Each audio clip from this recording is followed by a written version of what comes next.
Good morning, good afternoon, good evening, or whatever time you're watching or listening to us.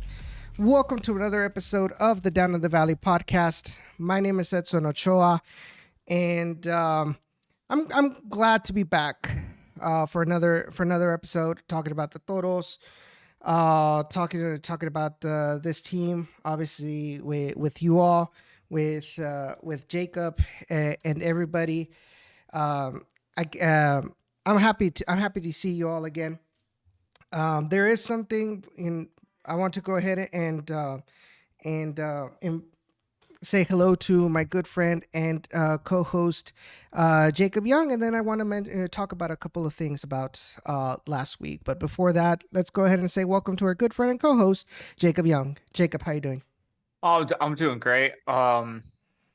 Got told I looked like Tyler Derrick 3 or 4 times today, so yeah, not doing too bad for sure. I saw some practice and got to But you don't ask want to believe Rob me. Coronado. I mean, it's not that I don't want to believe. I don't see it. I honestly don't see it, Edson. Y'all keep saying it, but I honestly don't see it. But it's funny.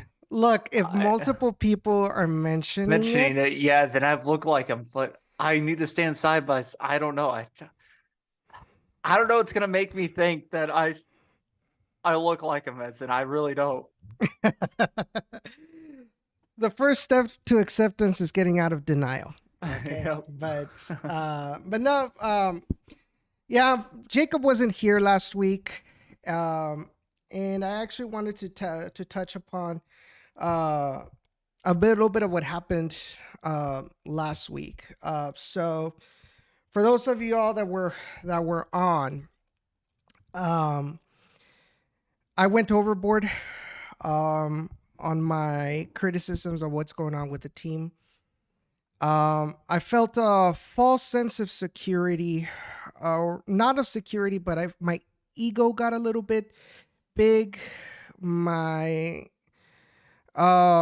I felt like the show was making a difference little by little, and I kind of overstepped that boundary of wanting to do something to the point where instead of being constructive, I took a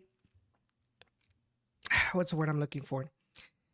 I took a not a persona, but an attitude. I took an attitude of bravado, of a false sense of pride, and called out ownership, directly in a destructive manner. If you all notice, I felt guilty and sick immediately after it happened. I failed you guys because you guys have been here for an analysis, a breakdown, opinions that tend to be as unbiased as a fan of the team can make. Obviously, we can't be fully unbiased about the way we see this team. But the fact that I let my passion, my frustration of how this team is going into that extreme was embarrassing on my end. And I apologized on social media, but I wanted to take the time to apologize in front of the camera, in front of the microphone, the same way that I, fell in this terrible situation that, like I said, I'm very, very embarrassed that it happened. I want to apologize, first of all, to Alonso Cantu for the way that I handled myself, the way that I almost dared him to come at me in a way, saying, well, if you don't like what I say, you know where to find me. That is not the correct way to handle this situation. That is not professional at all. I understand that being in front of the microphone it's a huge responsibility. It's a huge privilege and a huge responsibility. And I failed to do that last week, you know.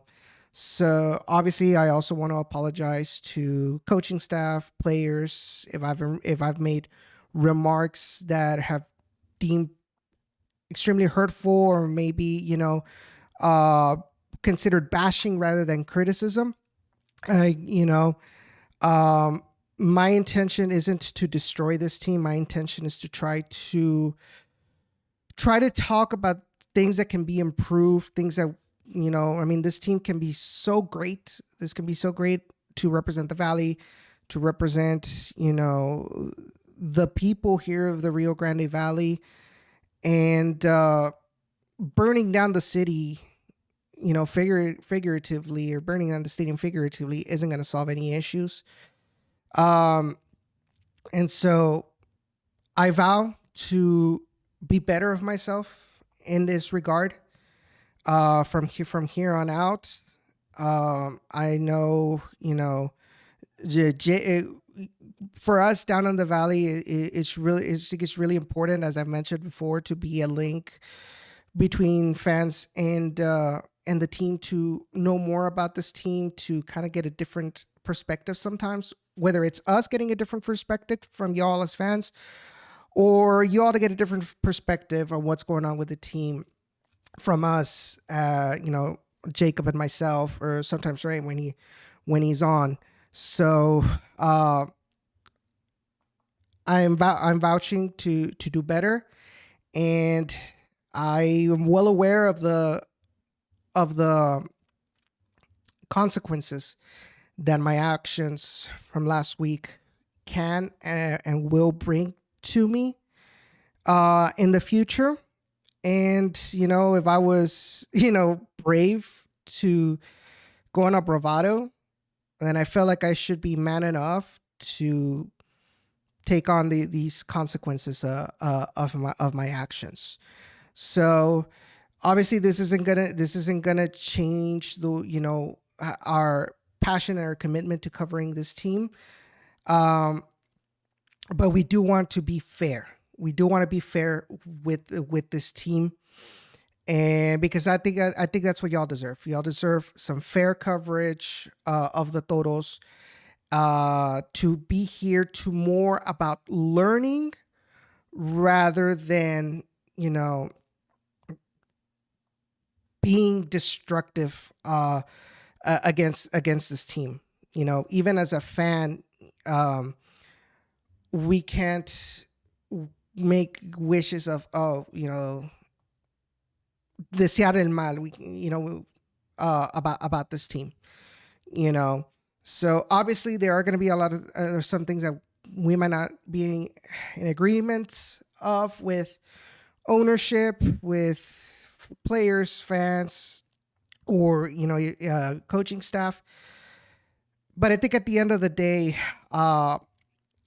our place as fans is to, kind of voice your concerns, but do it in a constructive way, because at the end of the day, we're representing something else rather than ourselves. We're representing the Down in the Valley podcast. I'm representing the Down in the Valley podcast. I'm representing Mente Futbolera. I'm representing the Striker News at the moment. So my actions don't reflect the personality that I feel like these organizations, deserve. So I understand there may be some people that may not agree of me being, having to apologize for my actions, and I definitely understand. And I'm willing to accept that if these people do end up unfollowing Down in the Valley, I'm okay with that. At the end of the day, I need to present myself in a way that is professional for you all, and more importantly, in a way that I'm going to feel good about myself.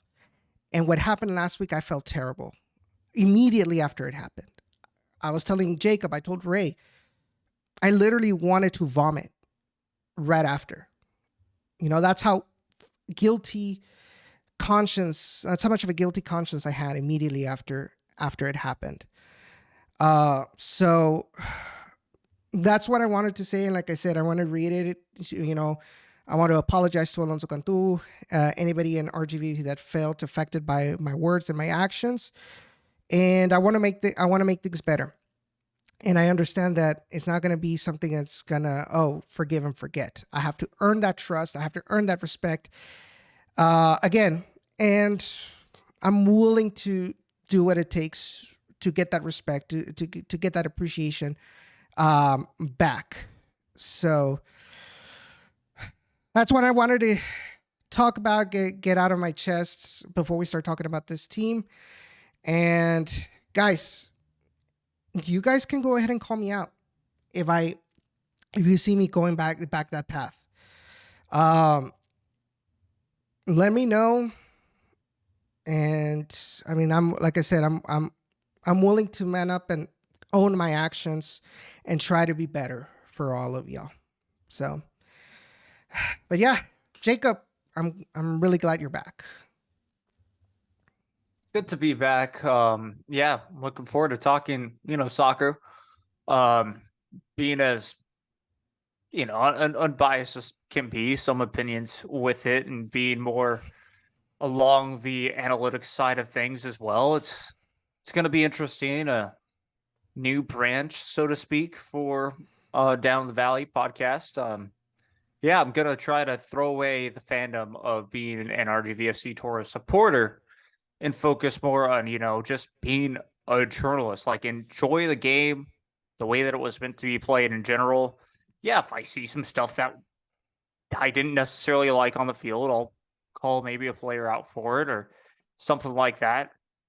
But at that same time, you're going to, or at least I'm going to stay fair and make sure that if I do say, yeah, something's wrong like that, then I'm going to try to come back and say, well, yeah, you could have also done this, which is the correct way to do, is play both sides in the end. So, yeah, no, it's going to be fun. This episode especially is going to be fun talking about this past game against Monterey Bay, which, in all fairness, was a step up for RGVFC in the feeling of, to me, it just felt like they cared a little bit more. They knew that they needed to get some type of result, and they were here. Coach was there to make sure that, well, potentially playing a different style of football, playing a different style of soccer was going to be a key. And while it turned out to be a good start for RGVFC, especially in the start of the game with just their fast-paced and aggressiveness that Monterey Bay did not necessarily expect RGVFC to go out with. So before we start talking about the games, so RGV Wing Chun says you did not over criticize. We see a lot of what you saw from the stands, and to me, what I meant criticize. I don't necessarily mean, I'm not gonna, not gonna point out when they say when a player does something wrong, but like Jacob said, provide some alternatives. Don't be name calling or, I kind of be, I don't know.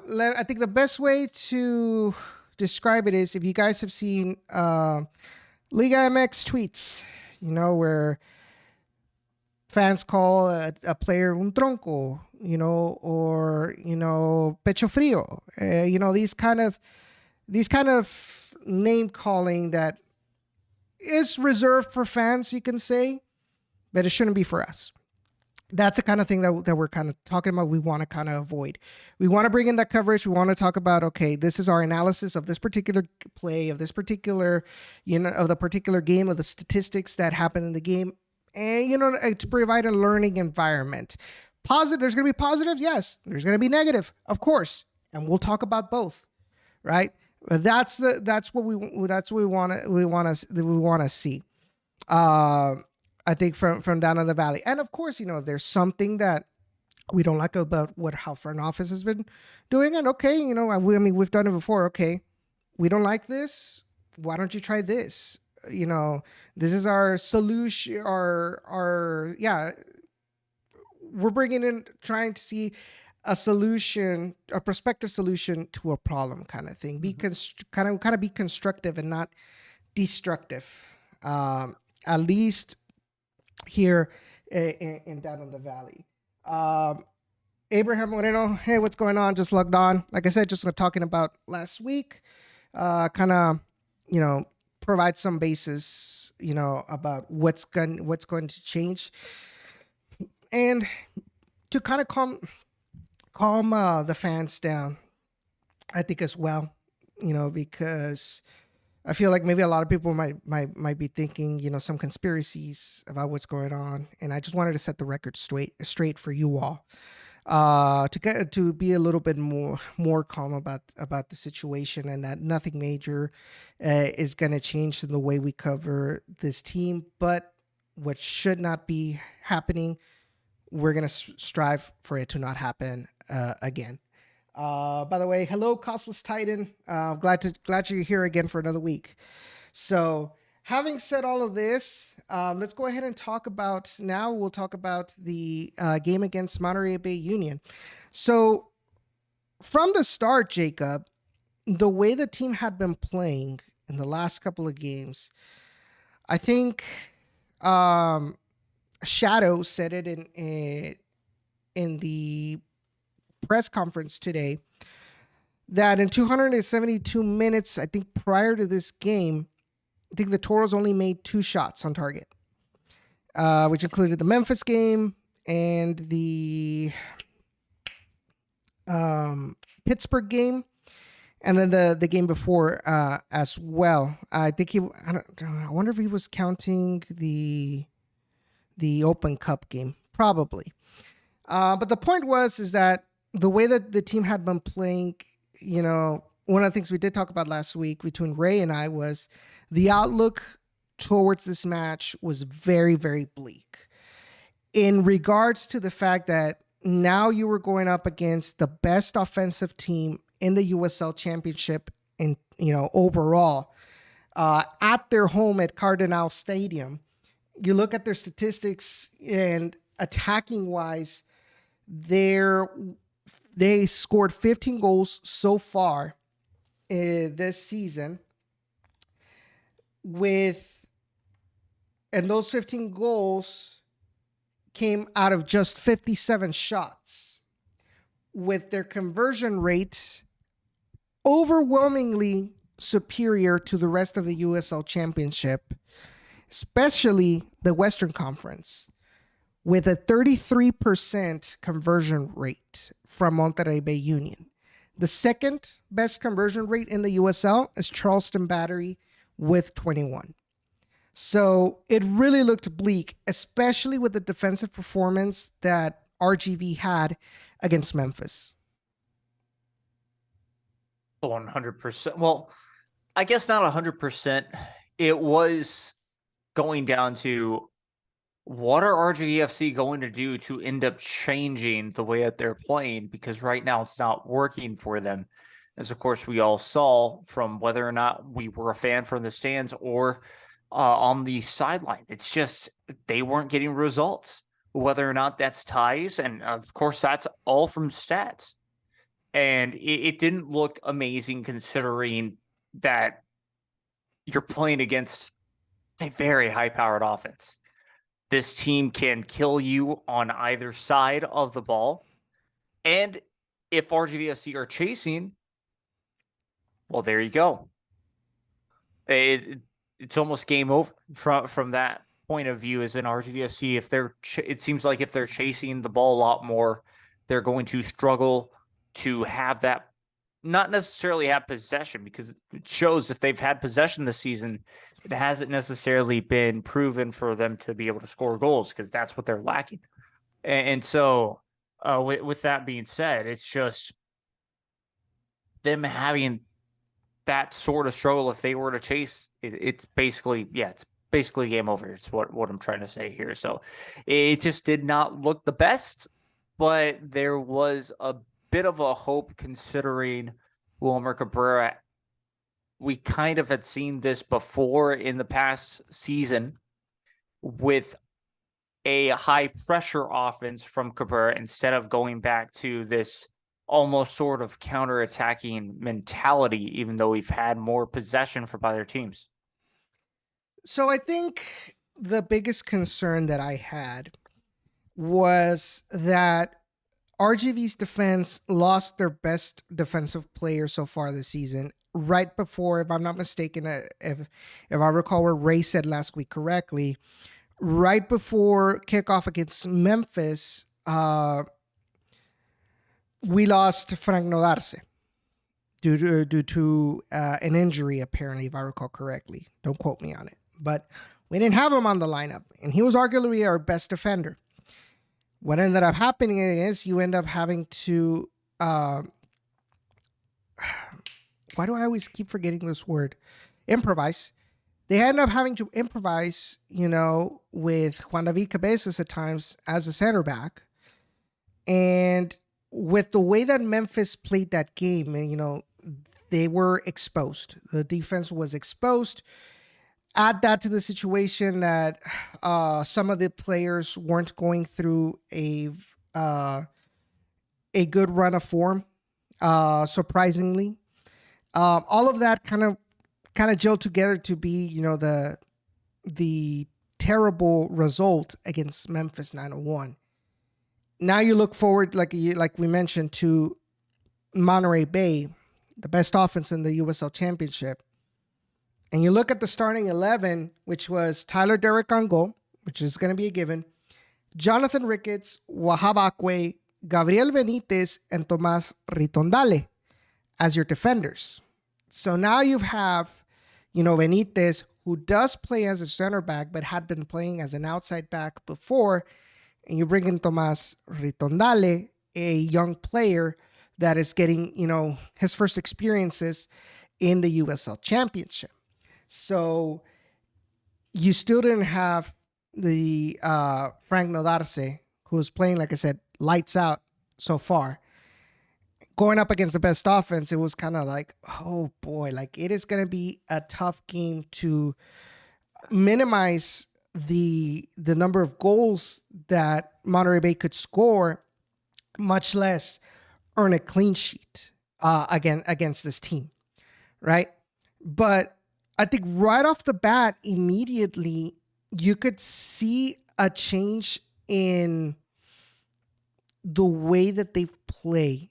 I think you mentioned it, Jacob, a lot more aggressive, a lot more of hands-on of like, oh, I'm going to be the one that is going to instill my play style on this game and not wait to see what Monterey Bay does, even if it's at home. How many times, while if you guys followed me from the Peel or Generation Orange, back when Wilmer Cabrera was the head coach for the Houston Dynamo, how many times did I mention in that stint that it seemed like Wilmer Cabrera at home, he was aggressive. He was, like I said, looking to instill his play style, but his team looked a lot more timid while on the road.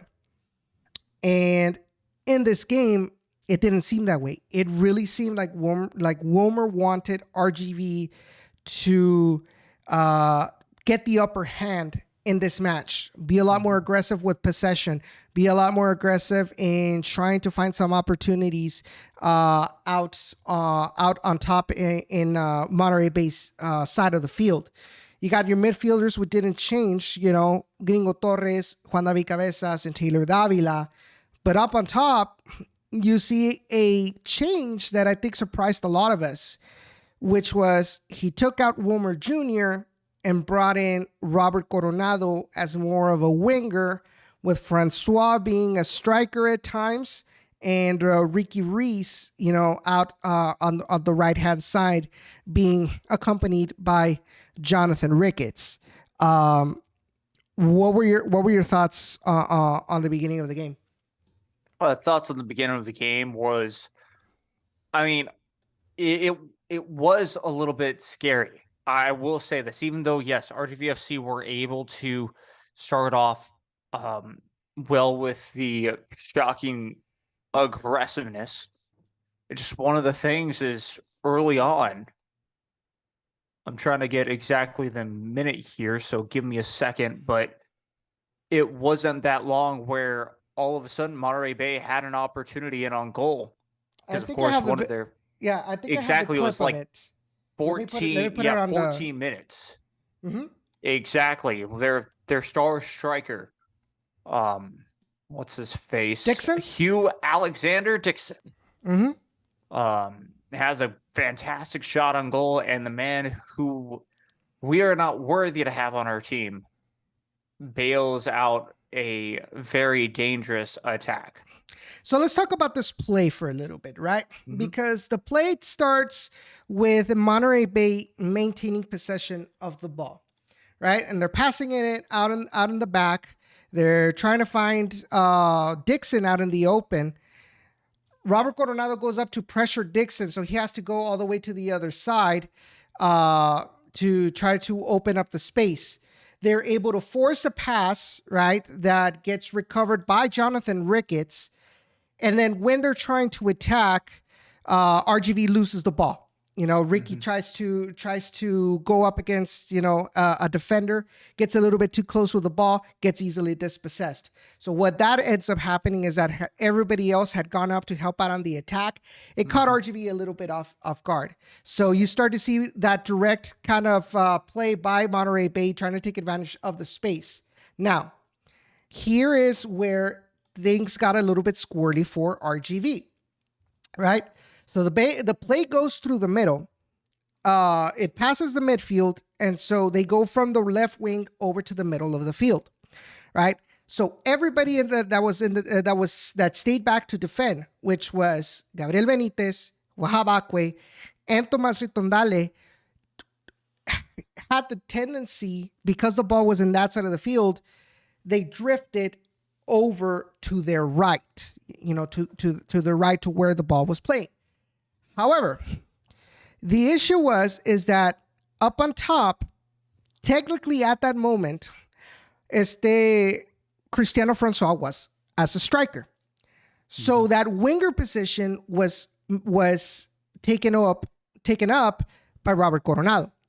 But what happened was as he was following the play for that high pressure, he also moved towards his right, and nobody came in and took over that left wing in case an opportunity like this from Monterey Bay came up. So what ends up happening is, because Tomas Ritondale was towards the middle, there was a huge gap, a huge avenue out on Monterey Bay's right wing, RGV's left, that Alexander Dixon took advantage. You see, look where he's running, or number 3, I guess.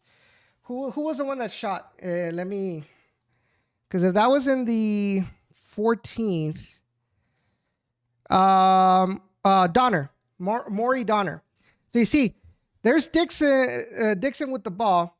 He opens it up for Donner, and it's just by sheer grace that Tyler Derrick was covering his first post as he should.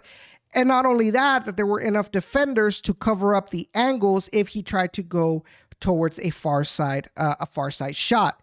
So I think overall, the defense kind of held up well to not give an opportunity to number 15 to have a clear opportunity, Alexander Dixon, and force him to try to pass the ball out. But it's this whole situation that we've talked about before, where it seems like the wingers, for the most part, aren't as active with that sacrifice to defend or help defend and help out your wing back, in these counterattacking opportunities that the opposing teams have. We've talked about 2 goals the 2 goals against Pittsburgh had a similar situation. The second goal against South Texas Tormenta, similar issue. We had a couple of issues, a couple of instances in the game against Oakland Roots, if I'm not mistaken, as well. No, it was also against Monterey Bay, but the game at home. Where Monterey Bay had like 2 opportunities. One of them was scored. The second one, because Ricky sacrificed himself, ran back, and intercepted that ball, that it wasn't a clear opportunity on goal for Monterey Bay. So that's one of the things that I feel like RGV still needs to Mhm. understand and fix the situation in order to avoid being vulnerable in the more direct kind of attacking from Yeah. opposing teams. Yeah, definitely see that indeed.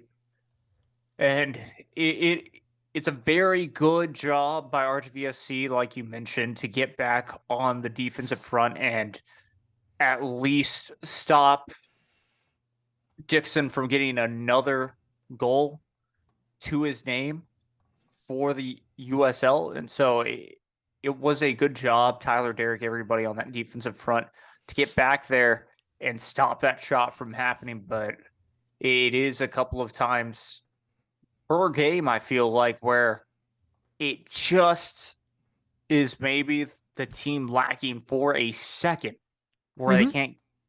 they just think that it's a good pass, but then all of a sudden the pass is just read well, intercepted, and then counterattack opportunity. And we've seen it happen this season where that's already led to goals. So, as I'm saying right now, improvement on this front because the defense, I feel like, at least the start of the year was in a situation where if that were to happen, we're probably seeing Dixon or somebody on Monterey Bay banking it in the back of the net 1-0 up in the first half. Mm-hmm. Probably. So let's talk about And another. Oh, go ahead. Go ahead. Continue. and now what I'm trying to say is now it's a different story. They're on the defense, they stop it from happening, whether or not Tyler Derrick is the one that makes the save. And it just helps out. So the communication is better, especially going back to, and I hate to do this, but 2 weeks ago when they played against Memphis 901. It Mm-hmm. seemed like after a goal was scored, everybody got mad at somebody on the team. You could very clearly see that on the field, where just players, whether or not it was from the defensive side, they just felt so unorganized and so mad at each other that, well, it just didn't feel like a family. I know we're using that word family, but it's true of where like they felt so discombobulated, not able to communicate well. And on that exact play, they knew, okay, communicate well because we need to stop this goal from going in the back of the net very early on in a game. But a big time save, considering that around 15 minutes later, they themselves, now RGV FC, had a little bit of a shot to potentially put a ball on target. And I think what also affected against Memphis was the fact that, like you said, that last minute change, you had to bring in Eric Kinser, who, yeah, he has played in the USL Championship before, but, he's still young. He's still a young kid. And I think just the fact that he caught off the vibes of the rest of the team where they were feeling overwhelmed by Memphis. And when you're so young, you don't have a lot of experience, it overwhelms you. It's kind of like, for example, when you're going to take a test. Like I say, you're a student. You're going to take a test and you felt like you practiced or you felt like you studied well. But then all of a sudden, like once you go and take the test, it's like it's full of questions that you were never expected, or it's a lot of questions about material that you didn't cover during the 6 weeks or whatever.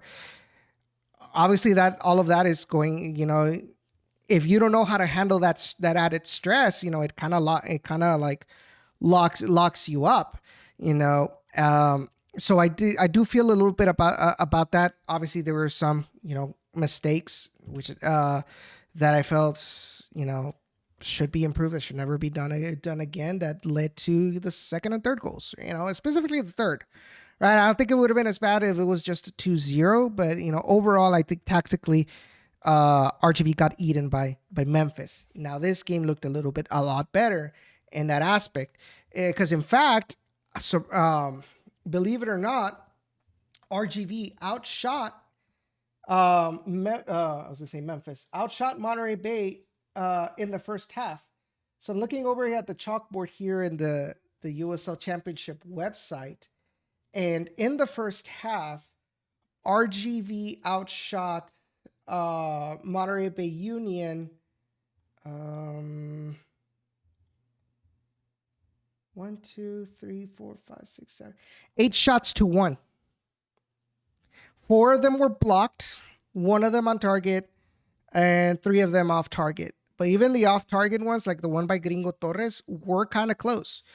But they were more into, like I said, you could see that RGV, I don't know if it was because Monterey Bay had the added fatigue of playing in the Open Cup and they didn't go at 100%, but that's not RGV's fault.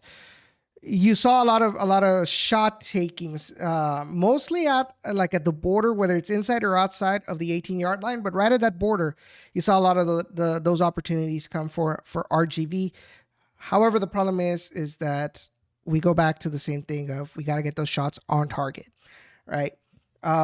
Another play that I wanted to look at, going back a little bit on the defensive aspect of it, and this is a play that I'm pretty sure a lot of us needed an extra pair of pants, you know, when it happened. So this is a play where RGV has possession of the ball in Monterey Bay Union's half.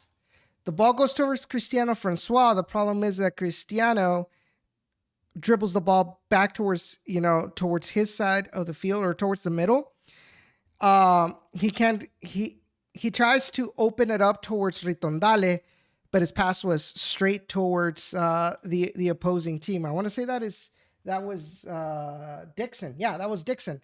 So Dixon intercepts that ball, and you're in another situation once again where you get caught up front trying to attack.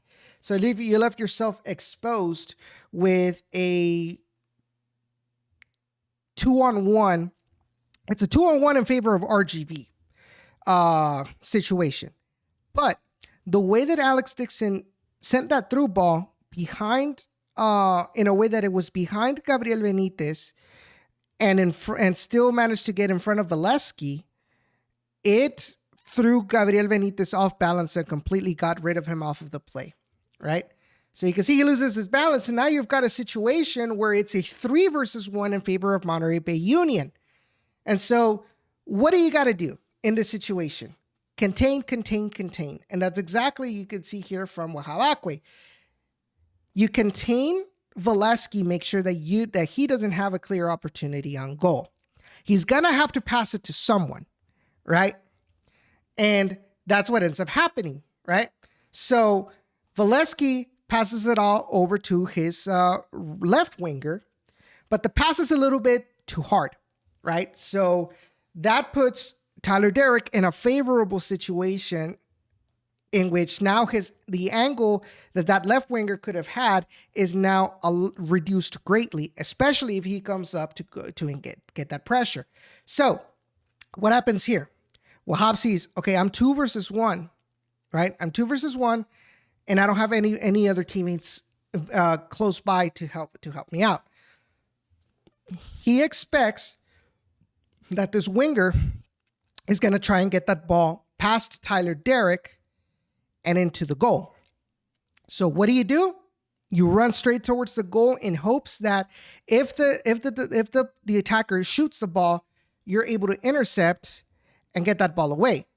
And as you can see right there, it seems like he wanted to pass the ball back to Valesky rather than take the shot. I felt like had he decided to take the shot directly, it might have been a whole lot harder for Wahabakwe to have gotten towards the ball. Or if he tried to go a little bit harder, he probably would have sent that shot past the far post, right? But here's the interesting situation. It's obviously huge kudos to Wahabakwe. Not a lot of defenders are able to have that awareness, and I'm glad that Wahabakwe has shown that awareness and more times than not in his career with RGV. But there is something that I feel made it a whole lot more favorable for RGV in this play, and that is when Valesky was 3-versus-1 in this situation. Had he realized that Dixon was behind him on his right, that would have been a goal for Monterey Bay Union. 100%. But he didn't realize that, And so he thought that his only help was from the left winger. And that opened out a whole lot of possibilities for RGV's defense, specifically Ochoa, to come out victorious in that specific play.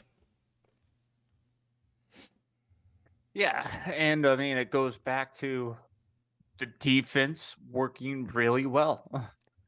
Wahabakwe stepping up, having to make a play, and doing exactly what needed to be done on that. And it's multiple plays like that throughout the game that made this game the way that it was for RGV FC to have shut down defense, basically.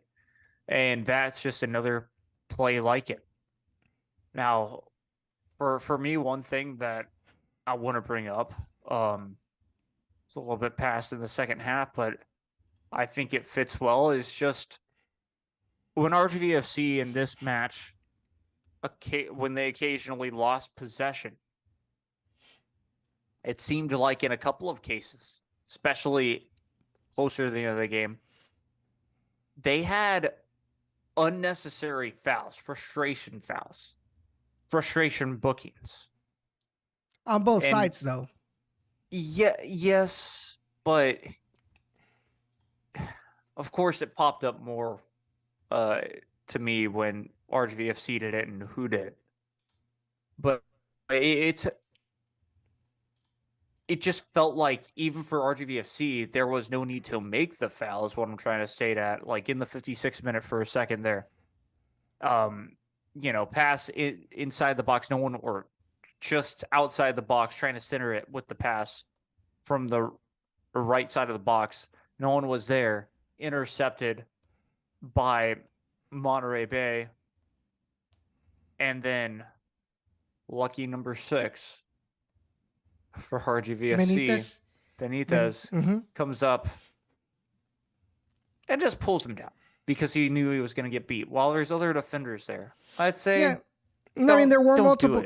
I mean, there were multiple times that it was a tactical foul, and I think that one, if the one you're talking about is the one that's on my mind, it was one of those things. It was a tactical foul. It was still because Dixon was going to be running all the way back, with RGV being at a numeric disadvantage defensively, right? So it was one of those yellows that the situation warranted it.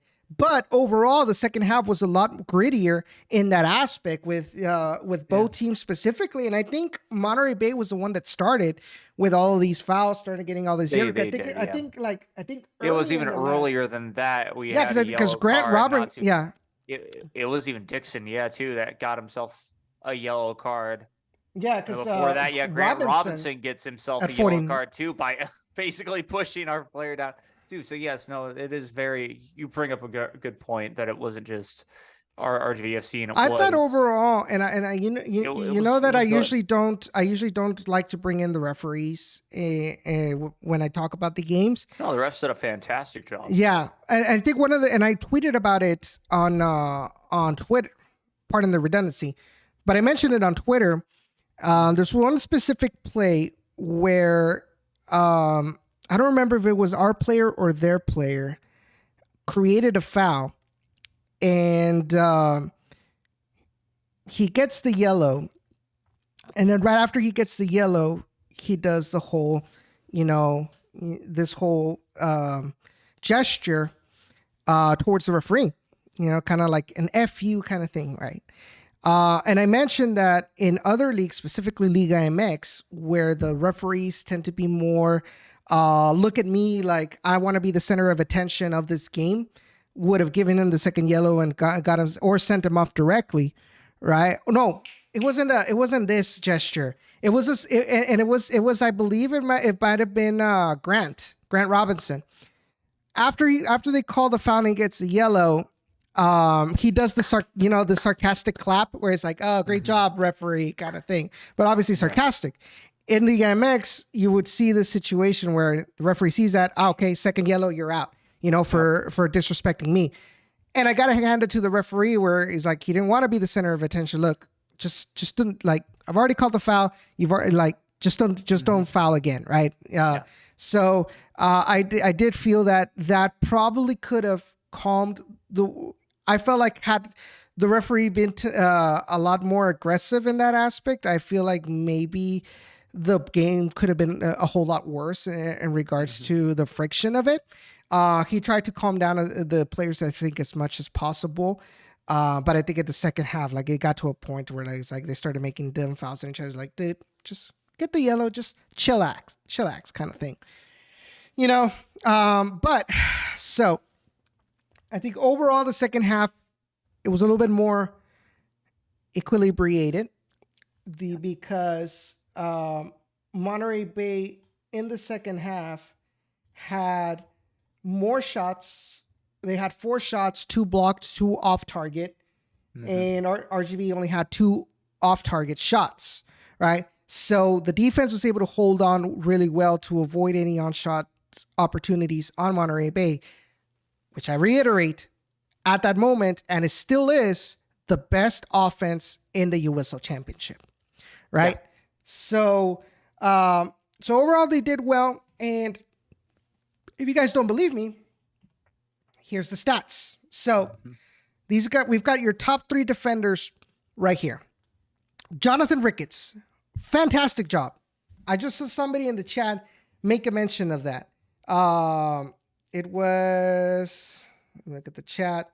Mike. So Mike says, what a game by Ricketts. Look at this, guys. Jonathan Ricketts, 15 out of 16 duels won. 12 out of 13 aerial duels won. 6 clearances and 3 interceptions. Definitely man of the match and team of the week, well-deserved team of the week honors for Jonathan Ricketts from this match. He played balls out on Saturday, and that was something that I really wanted to see from Jonathan, because he had always been a player that was very important out there in the back.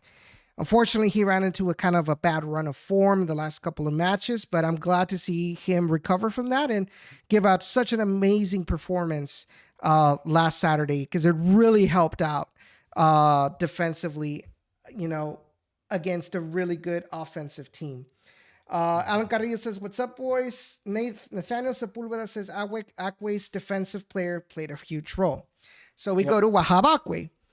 Wahab, according to the USL Championship statistics, didn't really have a great performance statistically, but when he needed to appear, he appeared.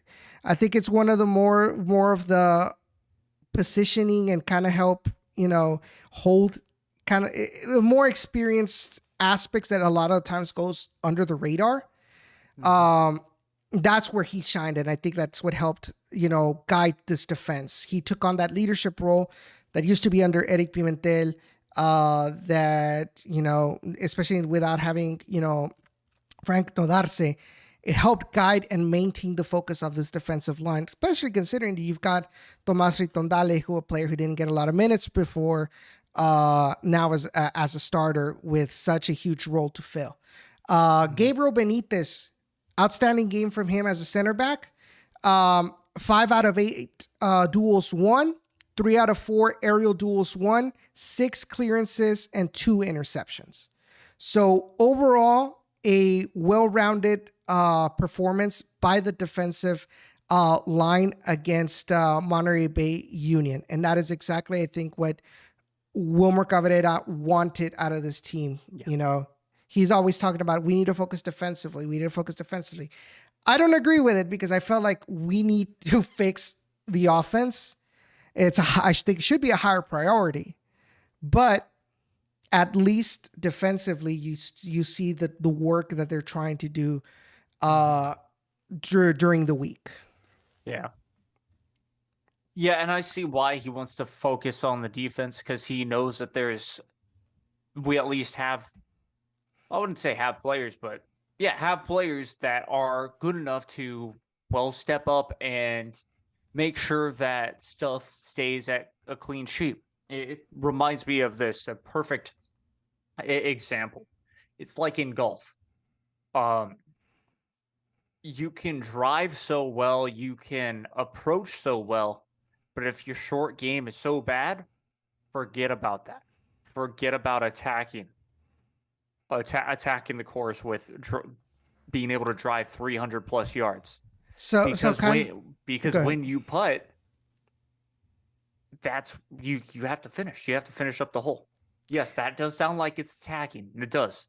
But at that same time, you want to stop things from hurting, which that is the way you do that, is by filling up the gaps on the defensive front. And so therefore, when the attack comes, when the chances start to form, the finishes start to happen, you don't have to worry about going back to that defense because you already have a solid defense instead of having to worry about, oh, the midfield's bad, or oh, the attack is bad. That can be fixed a little bit later. It's more about can you just save yourself from losing games that way and actually pick up points where it matters. So in a racing point of view or a racing aspect, it would be kind of like long run, being good in the long run, but in the short run, and in case of green, white checkers, you're terrible at the short run. So, what could have been your race, you ended up losing, kind of thing. I mean, I guess I was just really going off of golf because short runs, well, they be like, spurts of getting goals. But if you get scored on instantly right after, what was the point of that goal then? So I guess like short run, oh well, that happened. But as long as you're keen on that long run, I was going more of, for example, in the long run, your defense is able to hold on. To hold on, to limit the amount of chances and everything. But when your offense can't score, and it's like you're into a situation where you need to score because, let's say, for example, like I said, like an unfortunate goal, let's say an own goal happens, right? Yeah, which can happen. And now he's like, well, you have no offensive firepower, and all the work that you did previously kind of goes down the gutter, kind of thing. And that's the way I see it. And that's fair. I think teams need to be well-rounded, just like racers need to be well-rounded. The cars need to be well-rounded, that it can be good in the short term, in the short run, and in the long run. I think teams need to be good defensively and offensively as well. I think the best teams in the world tend to have some sort of balance, right? Then again, these teams have had coaches that have been years with the club. So that's the way I see how this team, I think, should be. Wilmer kind of sees it another way, and I've mentioned it before. He said it in press conferences. He's like, well, this is like, using a blanket that's too short for you. It's like you either cover your head and you leave your feet exposed, or you cover your feet and you leave your head exposed.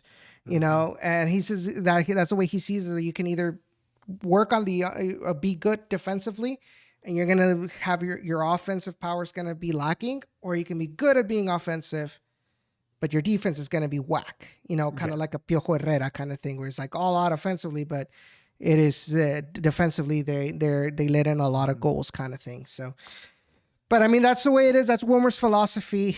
Let's just see hope that it improves in the long run. But it does bring a lot of comfort that defensively you can see how good they can be, that they have the potential to be. But offensively, and it's like they still need a lot of work on that aspect. I'm looking at right now the offensive statistics for the three, which was Cristiano Francois, Ricky Ruiz, and Robert Coronado. Cristiano Francois had a 58.8 passing accuracy. And he only had passing has. We all know we were expected to not necessarily see the best passing, because we're talking about a lot of where a couple of tactical fouls had to be placed against Monterey Bay, and a couple of stuff like that had to be placed. It's annoying. However, I think I mentioned it to the guys at the Stampede. I mentioned it to Shadow, I think, I mentioned it on Twitter, that based on my eyes alone, I felt that Cristiano Francois looked more connected Yeah. with the rest of the team out on the left wing than when he's in the right wing. I feel like there's a huge disconnect when he's out on the right wing. I don't know if it's because, the way Jonathan Ricketts plays. I don't know. I can't explain it. But to me, when he's out on the right, he feels extremely disconnected from the rest of the team. He looks isolated. At least in this game, when he was on the left, there was a better connection, it looked like, between Tommaso Tindale and Cristiano Francois. Yeah. Statistically, if you look at his statistics, it doesn't look favorable. But based on the eye itself, it looks like there was an improvement in there. Now, the rest of his statistics, he has 5 out of 11 duels won. 1 out of 3 aerial duels won. Offensively, he had 3 shots off target, none on target, 1 chance created. And you look at Ricky, who had 6 duels won and 4 duels lost. I know there was mentions in previous games like, well, where's Ricky? We haven't seen Ricky. And I think he looked a whole lot better this game. Out on the right, wing, he looked completely better in that aspect. 0 aerial duels won or lost, which is expected. He's not a tall guy. I think he's about my height, maybe, and I'm 5'7". I'm not 100%, but he's short, right? I just call myself short. God dang it. Robert Coronado had a 3 duels won, 7 duels lost, which is kind of expected since he's not a true winger. I know he's talked about being a midfielder, but more of a central midfielder. Obviously, also coming in from behind, playing as an outside back, which we were more comfortable seeing him in previous years, or more used to, I should say. 1 aerial duel won, 1 aerial duel lost. Offensively, he had 1 chance created, and that's about it, right? So statistics wise, we're not generating a lot, and that obviously needs to improve. Will that improve once we get Christian Pinzon? Well, I don't know how long that's going to take, right? Because once Christian Pinzon gets cleared for playing, there's still going to be some time before he gets at 100%. He's got to get his confidence back from his injury. He's got kind of like what's going on with Frank Lopez right now, right? Mm-hmm. You're going to put him in for a couple of minutes, try to get him back on his groove, get some match time, get himself more comfortable. You're not seeing a lot out of Frank Lopez, but you're bringing him for 20 minutes or something. And it's going to be tough, especially since you haven't practiced with the rest of the squad yet, so the chemistry isn't going to be there. I don't know if it was in this game or in this last game where there were a couple of times where the winger tried to try to connect with Frank Lopez, and Frank Lopez kind of didn't understand how the play was supposed to work. Like, it's like give and go kind of thing. But Frank ended up going instead of staying and staying to receive and do the 1-2 pass. So those kind of things, there's going to be a lot of suffering. Right now we have with Frank Lopez. Once Christian Pinzon gets back, if he does get back, you're going to have to go through that process. So at least offensively, we're going to have to rely on what we have to step up and improve. Jacob, I know you were there today at the press conferences. What was, and I from what I saw from the video, they touched upon the situation offensively. What were some of the things that they talked about? Some of the things that they talked about, especially for Wilmer Cabrera, is just like,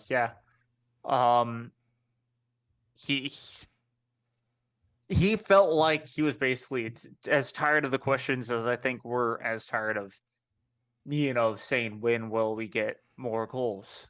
It's basically, and I think that's what everybody's asking, to be fair. When is this team going to create the goals that are necessary? Robert Coronado, saying the same thing.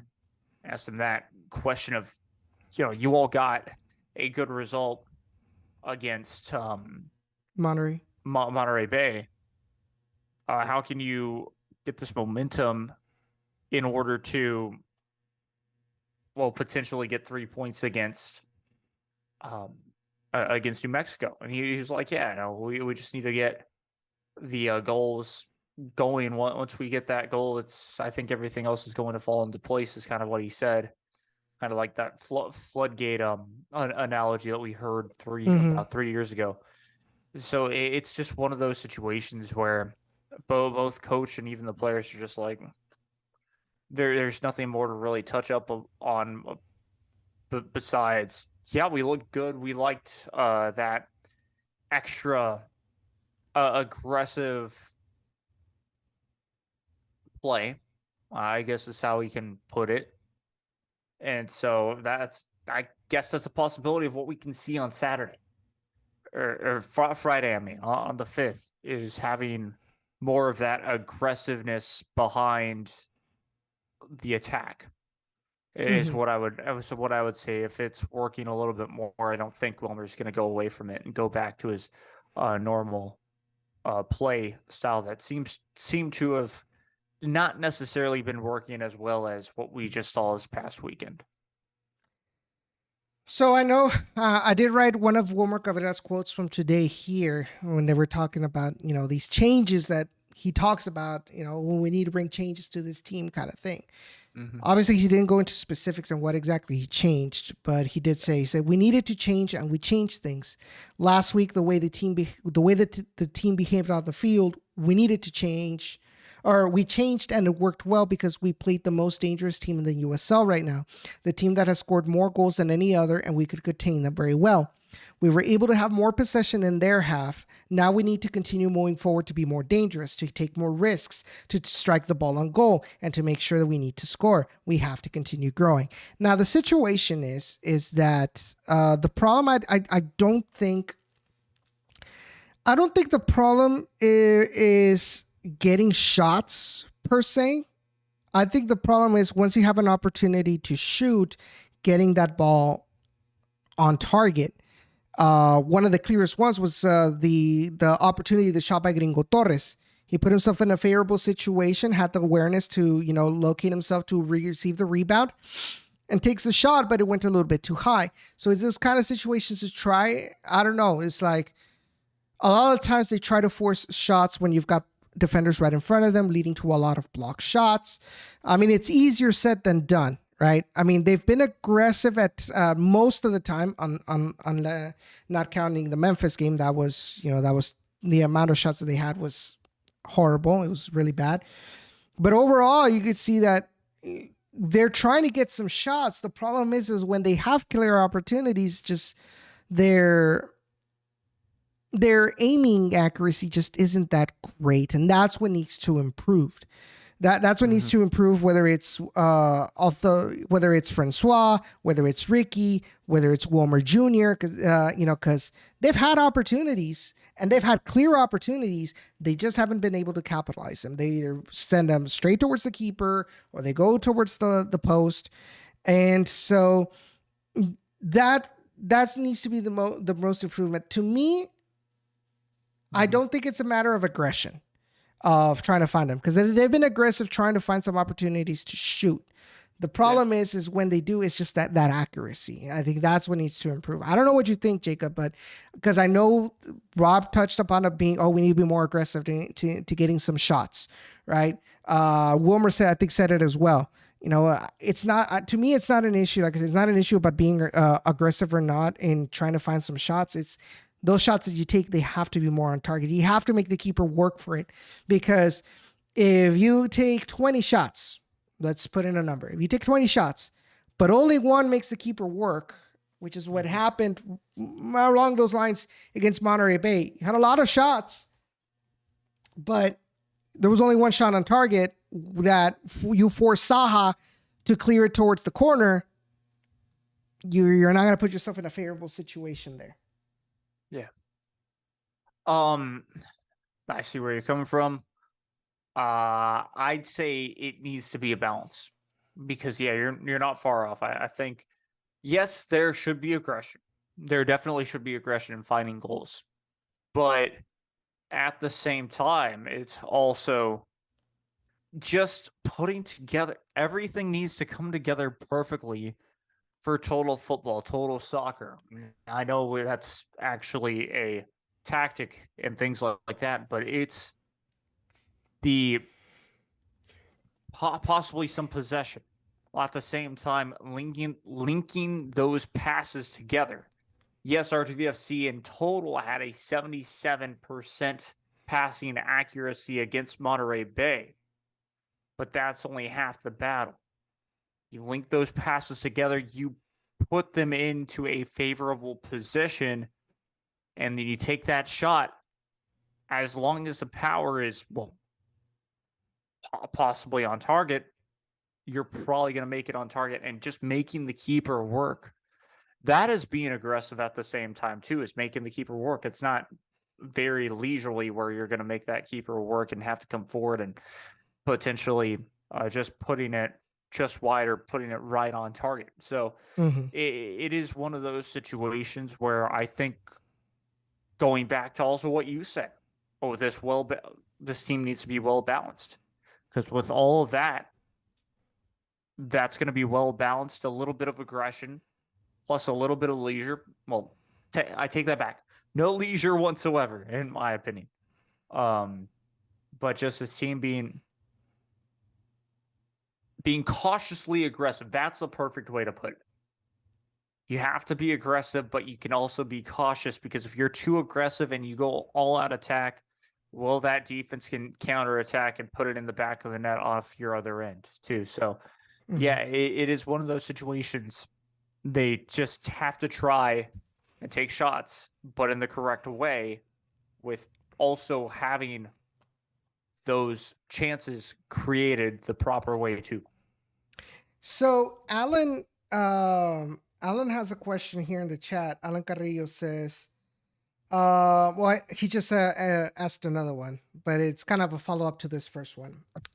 So he asks, what is considered a successful season for RGV this year? Playoffs. My early one was, of course, not only making the playoffs, but making it with potentially a 5 seed. But the way that this is going, again, you got to set your expectations a little bit lower. Now, I'm not going to make this example. I guess really is what I'm saying is I'm an Aggie fan. So basically last year was a abysmal year as possible. Everybody that could possibly get sick got sick with the flu. We all had that flu epidemic. It was just a crazy, crazy time. And it was terrible. Players got injured left and right, and people expected us to be a 10-win team for Texas A&M football. Well, they had to reevaluate it and say, oh, they might not make a postseason, as in getting a bowl or something like that. And a bowl would be nice. An 8-win season would be respectful, considering all the top stars that Texas A&M had out. So, yeah, going back and just reevaluating how this season has been, it's playoffs. Making the playoffs is going to be another successful season, potentially getting past the second round, but you don't know who you're going to play in that first round. First off, I mean, right now, of course, I think RGV FC are out of the playoffs, but it is that situation of playoffs for me is another successful season, and that saves Wilmer Cabrera from getting more heat, I guess, from the organization potentially.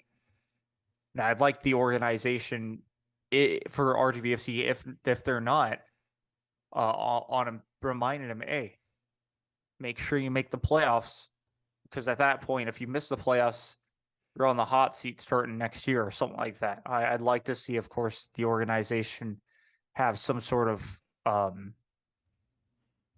kind of ultimatum like that, potentially on Wilmer Cabrera each season, just to tell them playoffs are minimal. Now, if we keep making the playoffs and only getting eliminated in the first round, then there's something wrong, and this man needs to make sure that then they're starting to build more success and expectations of making the second round and third round. Now, this man's already done it. In 2021, he made it to the second round, and we almost had a brilliant season, except just a tough San Antonio champion ended up beating us. Yeah. So it's yes, I'd like just to start for starters, a successful regular season is making the playoffs. In what position? Well, I'd like us to potentially host, but that's of course not the way it looks right now. So just make the playoffs in 8th place. I wouldn't really care if we're 7th or 6th after that. I think for me, I think my original expectation was we need this team to make it farther than, to me, a successful season would have at least equalized what happened in 2021. Yeah. I would obviously prefer if we make it past what 2021 happened. But like you said, like the way things are going, you kind of have to adjust your expectations out of it, considering the situations with the roster and everything like that. Mm-hmm. So I'm in the same boat. I'm in the same boat that, I think it'll be a successful season if with this roster we clinch playoffs once again, even if we go out on the first round like last year. But given the situation, I think it would be successful per se, given the circumstances. Although obviously as fans we want more. We want more out of this team. But minimum expectation to me is like we got to make playoffs, because you've already set the standard of this team is built to be a playoff contender. And that's the mentality that I think we as fans should have, that this team year after year should fight to get a playoff ticket. Especially considering how benevolent the USL Championship conferences are with the amount of playoff tickets that are on the line in each conference. I think was it the top 8 or top 7? The top 8, yeah. The top 8 make it from East and West. Mm-hmm. So yeah, that's the way I see it. But I think we still got a long time to go for that situation. Alan, that also says, if Wilmer does get fired, who do we go after? Honestly, that is not a question where I consider myself knowledgeable about. So I'm not gonna sit here and kind of speculate on who, because I don't have a knowledgeable answer to that question. And the problem is the problem is also, it's, a lot of these good coaches in the USL, they're going to be asking a lot of money, so yeah. And Wilmer's seat is safe. He's got no risk of losing it after this season. He's got sort of, in my opinion, he has a risk of losing it if he misses the playoff halfway through next year. That's, of course, if he is doing bad at the start of the season. But if he starts the season off really, really well, and we're in a different situation come May 3rd, then we're talking about a completely different situation where all of a sudden his seat is safe again. Yeah, because we don't know exactly what what the internal expectations are from ownership, right? Exactly. So what could be that failure in the eyes of a fans, it could be more than ownership expected, Wilmer Cabrera to take this team, kind of thing, right?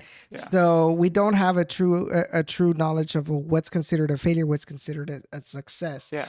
To me, it would be like if Wilmer Cabrera doesn't make the playoffs this year, and next year doesn't make the playoffs either, then there's going to be some questions to be answered. And the way I think ownership would look at it is, now you're in the hot seat, because it's 2 seasons in a row you're not making the playoffs, kind of thing. He could argue, well, you're not giving me enough players, to be able to fight for a championship, but I think they're paying him I'm assuming they're paying him a decent salary to make this team at least competitive.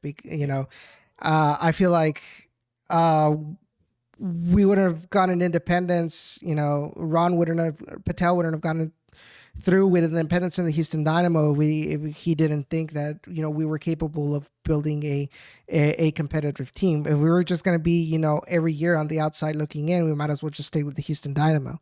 We could have just moved to MLS Next Pro, kind of thing.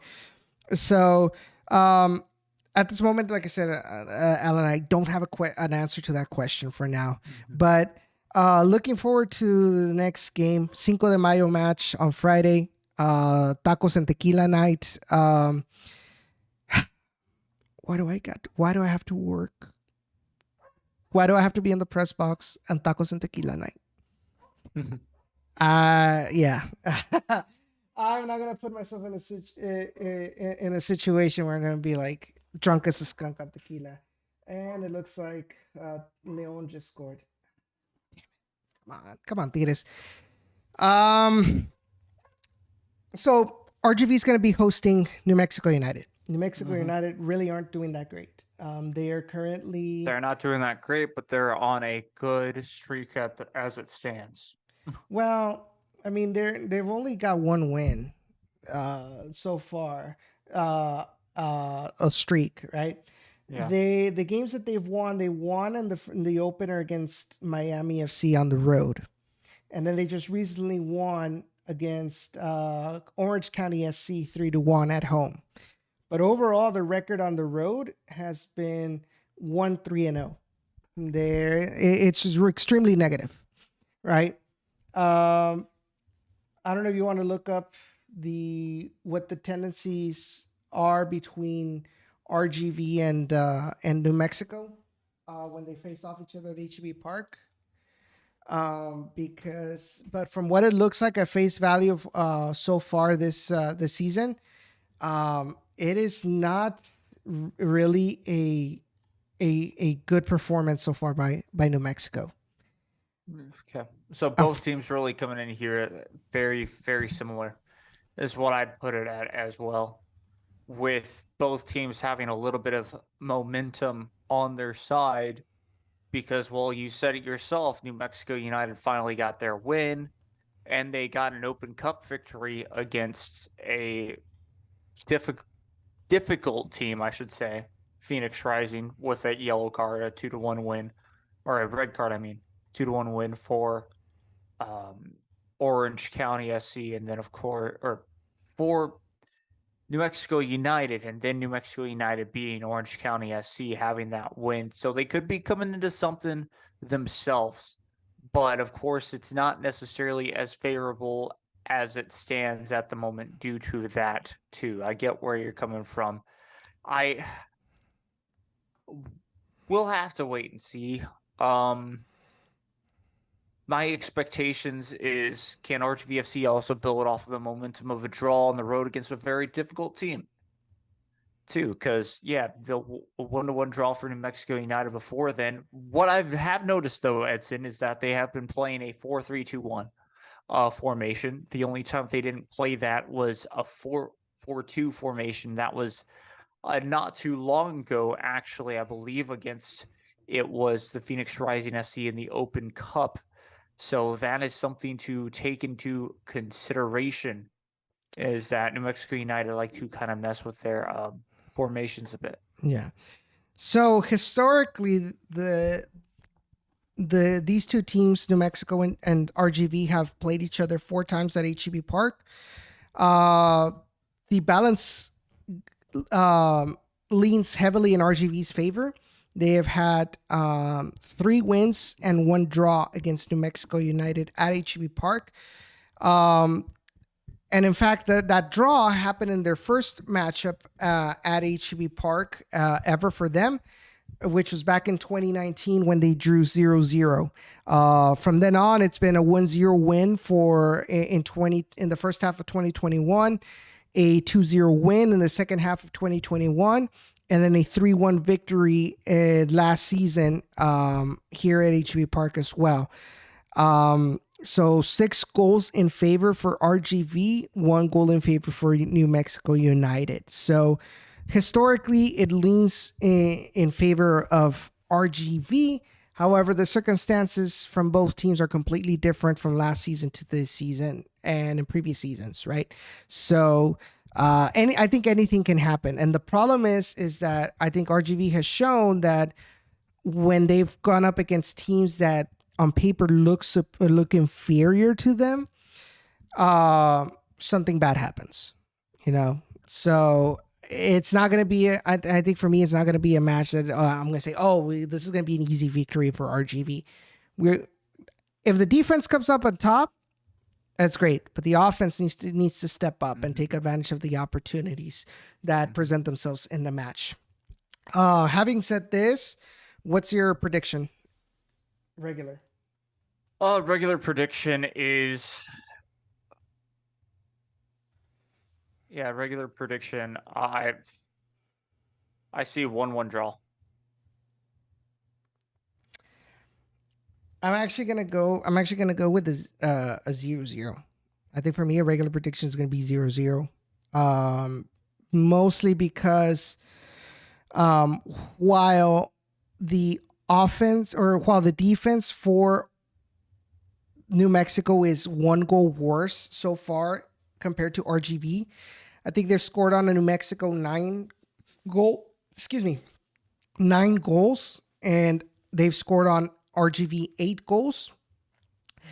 Offense is the worry. I was looking at the stat right now. They have let me see, team stats. They have attack. Here we go. They've scored 8 goals, and we've only scored 4. Right. So to me, I think if we're able to limit, I mean, we've done it against the best. So on paper, you would think you could be able to limit New Mexico United at your house. Yeah. But if you can't score, even though it's not a good defense, well, our offense is terrible numeric wise. So it's going to be one of those duelos de rellenos. I don't know if it's going to be boring. I don't know if it's going to be, kind of back and forth, but 0-0 kind of game. Mm-hmm. But I stand by a 0-0 regular prediction. But so I think I saw Mike say a 3-1 regular prediction in favor of the Toros. Costas Titan says 1-1 draw. So now let's move on to a bold prediction. And I don't even have that ready, but let's see here. Sorry, type up McAllen weather because this is going to not McAllen Memorial, McAllen weather. That's going to make my prediction all but sweeter. Actually, no, we're going to leave that alone. So we all know that this is not that common, but it has happened before. Here's how this 1-1 draw is going to happen now. RGV FC are going to be down 1-0 to New Mexico United. You know how it's going to happen. How this goal is going to happen, sir. Tyler Derrick goal. Tyler Derrick brought into the penalty box, or brought into the box. Let's say 94-34. That's the time. Stamp it right now. Corner kick off the right corner flag in front of the Stampede. Make it that bold. Cross inside the box, still loose. What does Derrick do? Right boot, gets it, goal. That is my prediction. It's going to be gorgeous. A gorgeous celebration afterwards. I think for me, my bold prediction is going to be 2-0 with a brace from Cristiano Francois. I'm not. Let me see what the chat says. I just think that it'll be bold. Having when you're in that situation. Just crazy. Cosmos Titan says bold prediction: Francois scores a goal. That's how dire the situation is. Honestly, I mean, it's fair. Yeah. When you can't score a goal at the moment, when it's just a curse, there's a force field in front of goals where it just scoops your ball over it or something like that. It's frustrating. I remember a real quick funny story. RGV FC around this same time were in this type of situation. Actually, it was a little bit later. It was around August. I remember taking these two special people, doing a little bit of Uber, making a little bit of extra money.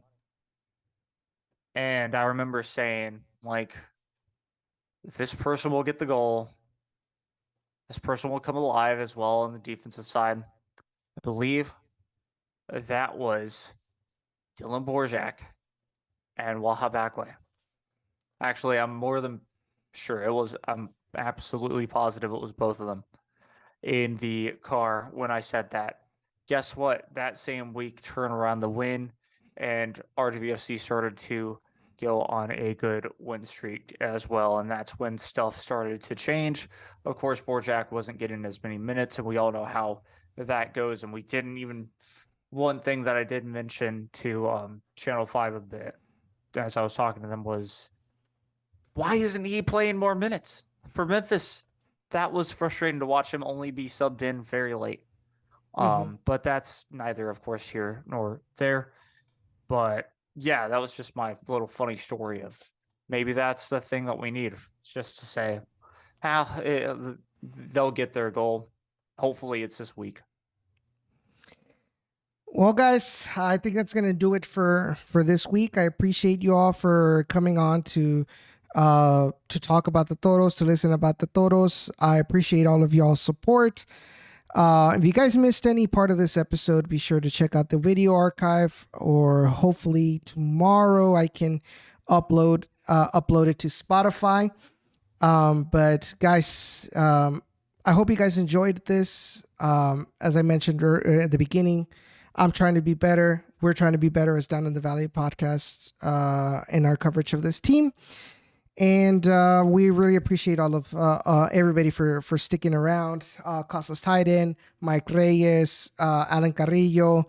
Who else did I see here in the chat? I don't want to miss anybody. Nathaniel Sepulveda, Joe Granson, Abraham as well. Thank you all for watching the show. I appreciate it. And I hope to see you all on Friday. Jacob, any last words before we go? Yeah, hopefully to see everybody. Hopefully I'll see everybody there on Friday.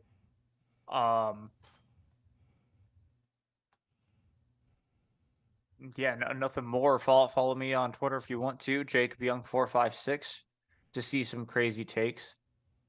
And yeah, nothing really else. So Costless says he's getting better. I'm talking about Francois. Chances to be fair. Ray, by the way, how's it going, Ray? On Facebook, he says Frank Lopez scores the equalizer late in a 1-1.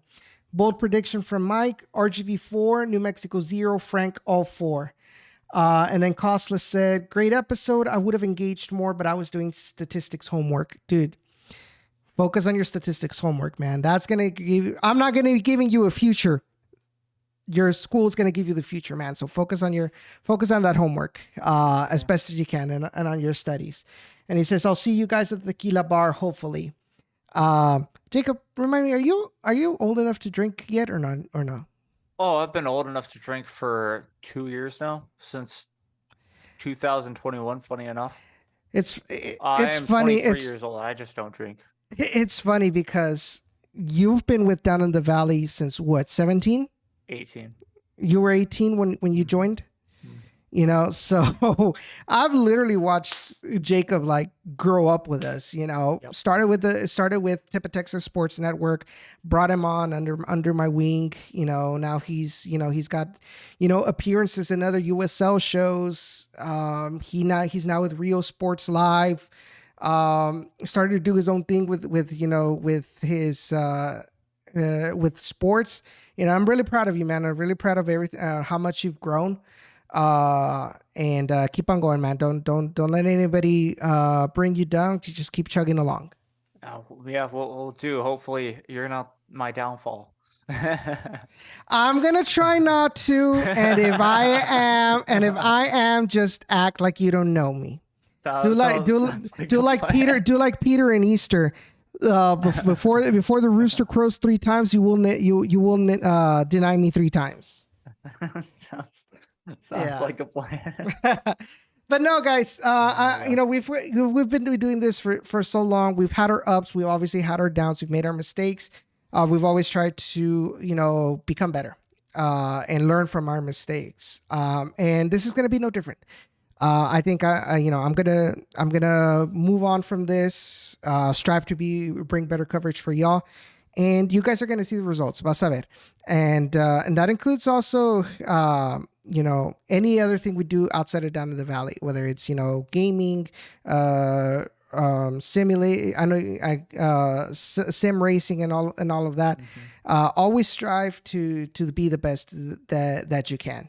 And if somebody tells you when you're doing wrong, it's something I had a hard time. Honestly, I had a hard time with this.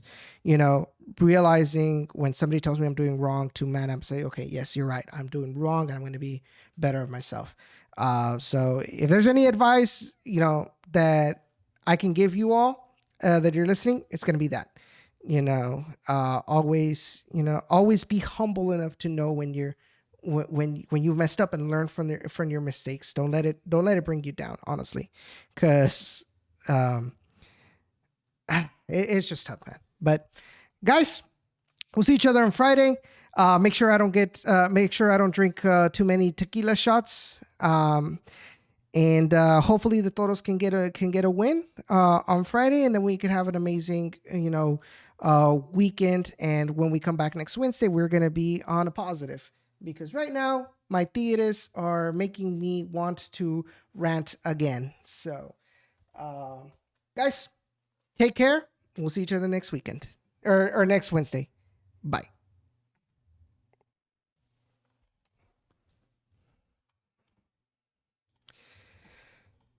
All right, we're good.